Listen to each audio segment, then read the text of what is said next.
ଶ୍ରୀ ଜଗଦ୍ଗୁରୁ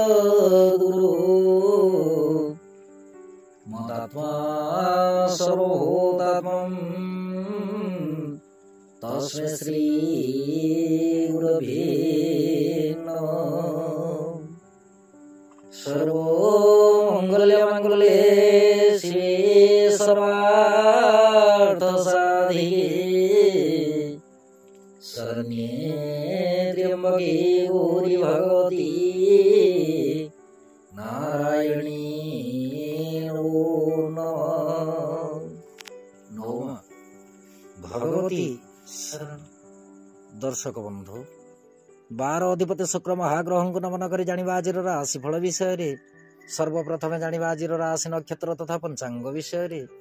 आज आषाढ़ मास कृष्ण पक्ष इंग्राजी तारीख जुलाई मास 5 तारीख 2024 मसीहा शुक्रवार। आज अमावास्या तिथि। आद्रा नक्षत्र मिथुन चंद्र ध्रुव जोग चतुष्पथकरण दिवा 4 घंटा 39 मिनिट पर नागकरण भोग हेब। जोगिने ईशान्य कोण रात्रि 4 घंटा 27 मिनिट पर पूर्व दिगरे रहिबे। आज बिछा धनु और मीन राशि घातवार एवं कन्या राशि पुरुष और बिछा कुंभ राशि महिला घात चंद्र। राहु काल दिवा 10 घंटा 13 मिनिट रु दिवा 11 घंटा 52 मिनिट मध्य। महेंद्र बेला रात्रि 10 घंटा 47 मिनिट रु रात्रि 11 घंटा 31 मिनिट मध्य। राहु काल रे कौनसी आनुष्ठानिक मांगलिक शुभ कार्य करने शास्त्र सम्मत नुहे। एणुक महेंद्र बेलाटी सर्वोत्तम। कारण महेंद्र बेलाटी श्रीहरि विष्णु अति प्रिय बोली शास्त्र मार्गदर्शन करिथाए। आजिर ग्रह स्थिति मंगल मेष राशि, बृहस्पति वृष राशि, शुक्र रवि एवं चंद्र एकत्रीकरण अवस्था मिथुन राशि बुध, कर्कट राशि केतु कन्या राशि शनि, कुंभ राशि एवं राहु मीन राशि गोचर करेंगे। दर्शक बंधु राशिफल जानिबा आगु जानिबा आज दिव्य चिंतन विषय। दिव्य चिंतन रे अछि जन दर्शिका प्रश्न। दर्शिका जनक प्रश्न रखिछन्ति जन्मजातक पंचम स्थान रे जदि बुध अवस्थान करिथन्ति ताहेले संतान भाव प्रति केउ प्रकार प्रभाव रखिथन्ति। एही विषय वस्तु नै कि संक्षिप्त रूपे आलोचना करिवे। दर्शक बंधु ज्योतिष शास्त्र कहे जन्मजातक पंचम स्थान रे बुध जदि शुभग्रह सहित एकत्रीकरण अवस्था रही कि शुभग्रहंकर दृष्टि जदि रही ताहेले जात व्यक्ति सुसंतान प्राप्ति हेबा सहित उत्तम भार्यायुक्त होता है। विशेषकर संसार क्षेत्र समस्त प्रकार शौखीन वस्तु प्राप्ति करिथाए। मुखमंडल अत्यंत सुंदर दिशिबा सहित बाक्शुद्धि रे निपुणता प्राप्ति करिथाए। बुध शुभयुक्त वा शुभग्रह दृष्ट होई पंचम स्थान रे थिले जन्मजातक सदा सर्वदा उत्तम गृहादि बसवास करने सहित प्रबल मात्रा भूसंपत्ति लाभ करिथाए। जन्मजातक जो संतान प्राप्ति करे सही संतानटे दिने ना दिने ख्याति अर्जन करिथाए। जन्मजातक ए प्रकार जोग थिले जोगजात व्यक्ति सदा सर्वदा धनाढ्य मध्य होइथाए। किंतु बुध जदि शत्रुग्रह सहित एकत्रीकरण होइथांती कि शत्रुग्रह दृष्टि पंचम स्थान रे रहिथांती ताहेले उना अधिके संतान प्राप्ति रे अशुभ फल देइथांती। एबे आसंतु जानिबा आज राशिफल विषय। राशिफलटी आपणको चंद्र राशि पर आधारित। आपणको जन्मकोष्ठी रे चंद्रमा जो राशि अवस्थान करिसेंती सी हेउछि आपणको चंद्र राशि बा जन्म राशि। जदि आपण निजर जन्म राशि जानि नाहंती ताहेले प्रचलित नाम राशि अनुसार राशिफलटी देखि पारिबे। राशिफलटी देखि पारिबे। चंद्रमा आज राहुंक नक्षत्र रे मिथुन राशि रे गोचर करिवे। फल मेष राशि ठारू मीन राशि पर्यंत द्वादश राशि उपरे चंद्रमा क्यों प्रकार प्रभाव रहिबो उक्त विषय वस्तु उपर परिचित हेबा। काल पुरुष चक्र प्रथम राशि मेष राशि। मेष राशि व्यक्ति विशेषों दिनटी चंद्रमा राशि ठारू तृतीय स्थान रे गोचर करिवे। फल कार्य क्षेत्र एवं व्यवसाय उच्च आशा सफल प्राप्ति करिवे। सरकारी बेसरकारी कर्म को लेकिन मनोनीत कार्य सिद्धि प्राप्ति करिवे। दाम्पत्य प्रेम संपर्क अति उत्तम रहिबो। स्वास्थ्य शरीर सबल रहिबा सहित आर्थिक स्थिति अति उत्तम अटे। यात्रा पाई दिनटी अमृत तुल्य। विद्यार्थी और महिला मान कार्य क्षेत्र में साहाय्य सहानुभूति प्राप्ति करेंगे। आपण शुभ रंग आज धूसर वर्ण रंग शुभंक साथे आपण आज क्लीं कृष्णाय गोविंदाय गोपीजन वल्लभाय राधा कृष्णाय नमो भगवते वासुदेवाय नमः यह मंत्र को पठन करंतु दिनटी अत्यंत सुखदायक हेबो। वृष राशि व्यक्ति विशेषों दिनटी चंद्रमा राशि ठार द्वितीय स्थान रे गोचर करिवे। फल कार्य क्षेत्र एवं व्यवसाय मान सम्मान प्राप्ति हेबो। सरकारी बेसरकारी कर्म को लेकिन चिंतित रही पारंते। दाम्पत्य प्रेम संपर्क सुखद रहिबा सहित स्वास्थ्य शरीर अति उत्तम अटे। आर्थिक स्थिति सबल रहिबो। ଯାତ୍ରା ପାଇଁ ଦିନଟି ଆପଣଙ୍କ ପକ୍ଷରେ ଯିବ। ବିଦ୍ୟାର୍ଥୀ ଓ ମହିଳାମାନେ କାର୍ଯ୍ୟକ୍ଷେତ୍ରରେ ଉନ୍ନତିର ମାର୍ଗଦର୍ଶନ କରିବେ। ଆପଣଙ୍କ ପାଇଁ ଶୁଭ ରଙ୍ଗ ଆଜି ଚିତ୍ରବର୍ଣ୍ଣ ରଙ୍ଗ, ଶୁଭ ଅଙ୍କ 2। ଆପଣ ଆଜି ଦେବୀ ମନ୍ଦିରରେ ଘୃତ ଦୀପ ଅର୍ପଣ କରନ୍ତୁ। ଦିନଟି ଅତ୍ୟନ୍ତ ସୁଖଦାୟକ ହେବ। ମିଥୁନ ରାଶି। ମିଥୁନ ରାଶି ବ୍ୟକ୍ତି ବିଶେଷଙ୍କ ପାଇଁ ଦିନଟିରେ ଚନ୍ଦ୍ରମା ରାଶିରେ ଗୋଚର କରିବେ। ଫଳରେ କାର୍ଯ୍ୟକ୍ଷେତ୍ର ଏବଂ ବ୍ୟବସାୟରେ ସାହାଯ୍ୟ ସହାନୁଭୂତି ପ୍ରାପ୍ତି ହେବ। ସରକାରୀ ବେସରକାରୀ କର୍ମକୁ ନେଇକି ଆଶାତୀତ ଫଳ ପ୍ରାପ୍ତି କରିବେ। ଦାମ୍ପତ୍ୟ ଓ ପ୍ରେମ ସମ୍ପର୍କ ମାଧୁର୍ଯ୍ୟ ଭରା ରହିବ। ସ୍ୱାସ୍ଥ୍ୟ ଶରୀର ଅତି ଉତ୍ତମ ଅଟେ। ଦିନଟିରେ ଦୂରଦେଶରେ ଥିବା ବନ୍ଧୁ ଗୃହକୁ ଆଗମନ ହୋଇପାରନ୍ତି। ଆର୍ଥିକ ସ୍ଥିତି ସବଳ ରହିବା ସହିତ ଯାତ୍ରା ସମୟରେ ଶୁଭ ଫଳ ପ୍ରାପ୍ତି କରିବେ। ବିଦ୍ୟାର୍ଥୀ ଓ ମହିଳାମାନେ କାର୍ଯ୍ୟକ୍ଷେତ୍ରରେ ଉନ୍ନତିର ମାର୍ଗଦର୍ଶନ କରିବେ। ଆପଣଙ୍କ ପାଇଁ ଶୁଭ ରଙ୍ଗ ଆଜି ଧବଳବର୍ଣ୍ଣ ରଙ୍ଗ, ଶୁଭ ଅଙ୍କ 8। ଆପଣ ଆଜି ଅସହାୟ ବ୍ୟକ୍ତିଙ୍କୁ ସାହାଯ୍ୟ ହୁଅନ୍ତୁ। ଦିନଟି ଅତ୍ୟନ୍ତ ସୁଖଦାୟକ ହେବ। କର୍କଟ ରାଶି। କର୍କଟ ରାଶି ବ୍ୟକ୍ତି ବିଶେଷଙ୍କ ପାଇଁ ଦିନଟିରେ ଚନ୍ଦ୍ରମା ରାଶିଠାରୁ ଦ୍ୱାଦଶ ସ୍ଥାନରେ ଗୋଚର କରିବେ।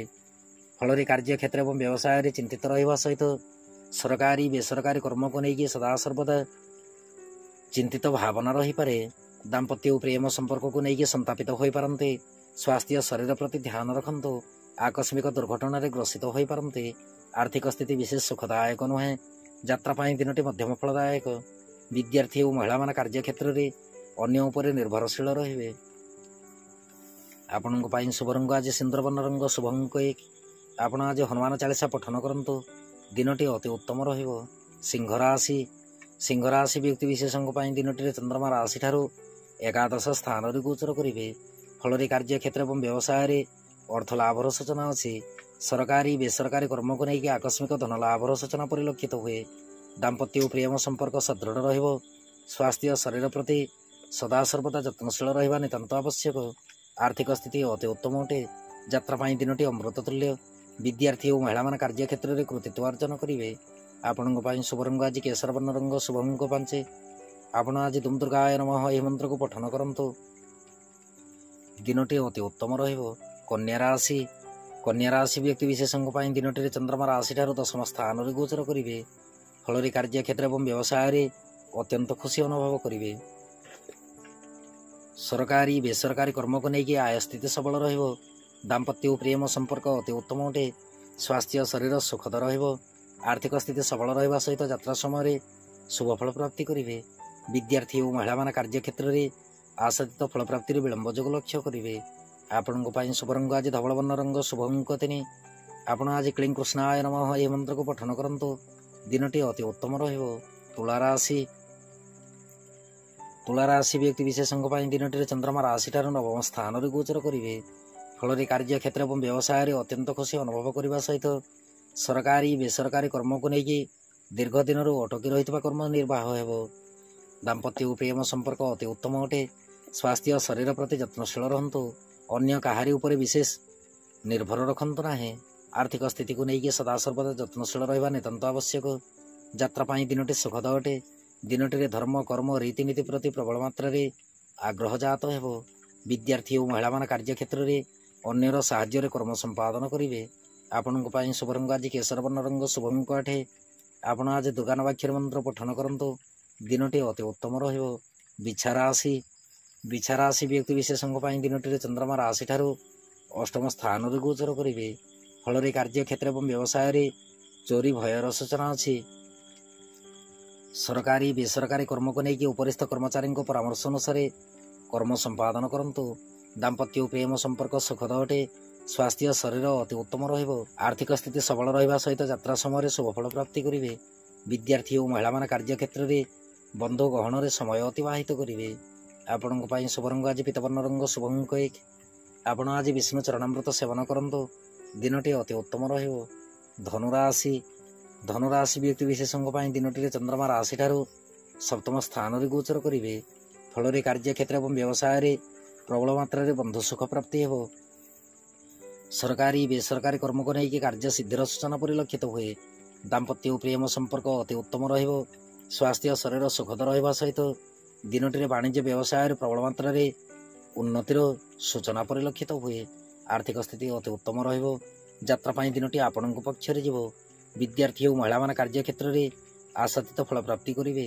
ଆପଣଙ୍କ ପାଇଁ ଶୁଭ ରଙ୍ଗ ଆଜି ଘୃତବର୍ଣ୍ଣ ରଙ୍ଗ, ଶୁଭ ଅଙ୍କ 4। ଆପଣ ଆଜି ପିତାମାତାଙ୍କ ଠାରୁ ଆଶୀର୍ବାଦ ଗ୍ରହଣ କରନ୍ତୁ। ଦିନଟି ଅତ୍ୟନ୍ତ ସୁଖଦାୟକ ହେବ। ମକର ରାଶି। ମକର ରାଶି ବ୍ୟକ୍ତି ବିଶେଷଙ୍କ ପାଇଁ ଦିନଟିରେ ଚନ୍ଦ୍ରମା ରାଶିଠାରୁ ଷଷ୍ଠ ସ୍ଥାନରେ ଗୋଚର କରିବେ। ଫଳରେ କାର୍ଯ୍ୟକ୍ଷେତ୍ର ଏବଂ ବ୍ୟବସାୟରେ ମାନ ସମ୍ମାନ ପ୍ରାପ୍ତି ହେବ। ସରକାରୀ ବେସରକାରୀ କର୍ମକୁ ନେଇକି କ୍ରୋଧ ଗୁଣକୁ ନିୟନ୍ତ୍ରଣ କରନ୍ତୁ। ଦାମ୍ପତ୍ୟ ଓ ପ୍ରେମ ସମ୍ପର୍କ ମଧ୍ୟମରୁ ଉତ୍ତମ ରହିବ। ସ୍ୱାସ୍ଥ୍ୟ ଶରୀର ପ୍ରତି ଧ୍ୟାନ ରଖନ୍ତୁ। ଆଇନ ଅଦାଲତ କର୍ମ ଯଦି କିଛି ଥାଏ ତାହେଲେ ବୁଝି ବିଚାରିକି କର୍ମ ସମ୍ପାଦନ କରିବା ନିତାନ୍ତ ଆବଶ୍ୟକ। ଆର୍ଥିକ ସ୍ଥିତି ପ୍ରତି ଧ୍ୟାନ ରଖନ୍ତୁ। ଯାତ୍ରା ପାଇଁ ଦିନଟି ଆଦ୍ୟ ଶୁଭଦାୟକ ନୁହେଁ। ଦିନଟିରେ ଗୁପ୍ତ ଶତ୍ରୁଜାତ ହୋଇପାରନ୍ତି। ବିଦ୍ୟାର୍ଥୀ ଓ ମହିଳାମାନେ କାର୍ଯ୍ୟକ୍ଷେତ୍ରରେ ବିରକ୍ତି ଭାବ ପ୍ରକାଶ କରିବେ। ଆପଣଙ୍କ ପାଇଁ ଶୁଭ ରଙ୍ଗ ଆଜି ନୀଳବର୍ଣ୍ଣ ରଙ୍ଗ। ଶୁଭଙ୍କନ ଆପଣ ଆଜି ଦେବୀ ମନ୍ଦିରରେ ଘୃତ ଦୀପ ଅର୍ପଣ କରନ୍ତୁ। ଦିନଟି ଅତି ଉତ୍ତମ ରହିବ। କୁମ୍ଭ ରାଶି ବ୍ୟକ୍ତି ବିଶେଷଙ୍କ ପାଇଁ ଦିନଟିରେ ଚନ୍ଦ୍ରମା ରାଶିଠାରୁ ପଞ୍ଚମ ସ୍ଥାନରେ ଗୋଚର କରିବେ। ଫଳରେ କାର୍ଯ୍ୟକ୍ଷେତ୍ର ଏବଂ ବ୍ୟବସାୟରେ ପରଚର୍ଚ୍ଚାରେ ସମୟ ଅତିବାହିତ ହେବ। ସରକାରୀ ବେସରକାରୀ କର୍ମକୁ ନେଇକି ଚିନ୍ତିତ ରହିବାର ସୂଚନାରୁ ପରିଲକ୍ଷିତ ହୁଏ। ଦାମ୍ପତ୍ୟ ଓ ପ୍ରେମ ସମ୍ପର୍କ ମଧ୍ୟମରୁ ଉତ୍ତମ ରହିବ। ସହଧର୍ମିଣୀଙ୍କ ପରାମର୍ଶ ଅନୁସାରେ ଗୃହ କାର୍ଯ୍ୟ ସମ୍ପାଦନ କରନ୍ତୁ। ସ୍ୱାସ୍ଥ୍ୟ ଶରୀର ପ୍ରତି ଧ୍ୟାନ ରଖନ୍ତୁ। ଆର୍ଥିକ ସ୍ଥିତି ମଧ୍ୟମରୁ ଉତ୍ତମ ଅଟେ। ଯାତ୍ରା ପାଇଁ ଦିନଟି ଆପଣଙ୍କ ପକ୍ଷରେ ଯିବ। ବିଦ୍ୟାର୍ଥୀ ଓ ମହିଳାମାନେ କାର୍ଯ୍ୟକ୍ଷେତ୍ରରେ କୃତିତ୍ୱ ଅର୍ଜନ କରିବେ। ଆପଣଙ୍କ ପାଇଁ ଶୁଭ ରଙ୍ଗ ଆଜି ନୀଳବର୍ଣ୍ଣ ରଙ୍ଗ। ଶୁଭଙ୍କନ ଆପଣ ଆଜି ଦେବୀ ମନ୍ଦିରରେ ଘୃତ ଦୀପ ଅର୍ପଣ କରନ୍ତୁ। ଦିନଟି ଅତ୍ୟନ୍ତ ସୁଖଦାୟକ ହେବ। ମୀନ ରାଶି ବ୍ୟକ୍ତି ବିଶେଷଙ୍କ ପାଇଁ ଦିନଟିରେ ଚନ୍ଦ୍ରମା ରାଶିଠାରୁ ଚତୁର୍ଥ ସ୍ଥାନରେ ଗୋଚର କରିବେ। ଫଳରେ କାର୍ଯ୍ୟକ୍ଷେତ୍ର ଏବଂ ବ୍ୟବସାୟରେ ଚିନ୍ତିତ ରହିବାର ସୂଚନାରୁ ପରିଲକ୍ଷିତ ହୁଏ। ସରକାରୀ ବେସରକାରୀ କର୍ମକୁ ନେଇକି ଆଶାତୀତ ଫଳପ୍ରାପ୍ତିରେ ବିଳମ୍ବ ଯୋଗ ଦେଖାଯାଇପାରେ। ଦାମ୍ପତ୍ୟ ଓ ପ୍ରେମ ସମ୍ପର୍କ ସଦୃଢ଼ ରଖନ୍ତୁ। ସ୍ୱାସ୍ଥ୍ୟ ଶରୀର ପ୍ରତି ଧ୍ୟାନ ରଖିବା ନିତାନ୍ତ ଆବଶ୍ୟକ। ଆର୍ଥିକ ସ୍ଥିତି ଅତି ଉତ୍ତମ ରହିବ। ଯାତ୍ରା ପାଇଁ ଦିନଟି ମଧ୍ୟମ ଫଳଦାୟକ। ବିଦ୍ୟାର୍ଥୀ ଓ ମହିଳାମାନେ କାର୍ଯ୍ୟକ୍ଷେତ୍ରରେ ଅନ୍ୟ ଉପରେ ନିର୍ଭରଶୀଳ ରହିବେ। ଆପଣଙ୍କ ପାଇଁ ଶୁଭ ରଙ୍ଗ ଆଜି ଘୃତବର୍ଣ୍ଣ ରଙ୍ଗ। ଶୁଭଙ୍କ ଆଠେ ଆପଣ ଆଜି ଦୁର୍ଗା ନବାକ୍ଷରୀ ମନ୍ତ୍ର ପଠନ କରନ୍ତୁ। ଦିନଟି ଅତି ଉତ୍ତମ ରହିବ। ଦର୍ଶକ ବନ୍ଧୁ, ଇଏ ଥିଲା ମେଷ ରାଶିଠାରୁ ମୀନ ରାଶି ପର୍ଯ୍ୟନ୍ତ ଦ୍ୱାଦଶ ରାଶିର ରାଶିଫଳ ଏବଂ ଆଜିର ଦିବ୍ୟ ଚିନ୍ତନ। ଏବେ ଅନୁମତି ଦିଅନ୍ତୁ। ନବମା ଭଗବତୀ ଶରଣ।